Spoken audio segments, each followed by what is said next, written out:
Αθήνα. Πρωτεύουσα του ελληνικού κράτους από το 1834.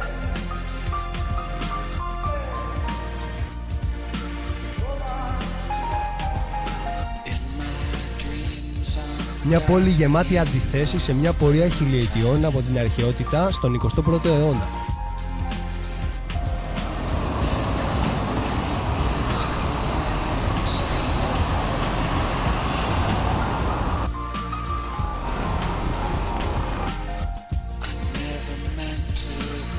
Η ζωή στην Αθήνα απαιτεί συνεχή προσπάθεια καθώς και τρέξιμο. Οι απολαύσεις και η διασκέδαση αποτελούν εξίσου αναπόσπαστο κομμάτι της ζωής στην πρωτεύουσα, η οποία προσφέρει ευκαιρίες για όλους.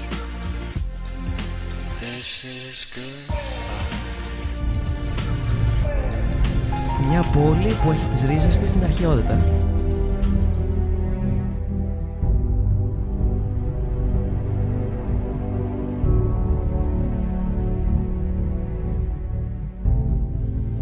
Το μετρό και το τραμ αντιπροσωπεύουν μια πιο σύγχρονη πλευρά της πόλης μας. Το πρώτο κατασκευάστηκε στις αρχές της νέας μας χιλιετίας, ενώ το δεύτερο ουσιαστικά επανήλθε με τους Ολυμπιακούς Αγώνες το 2004.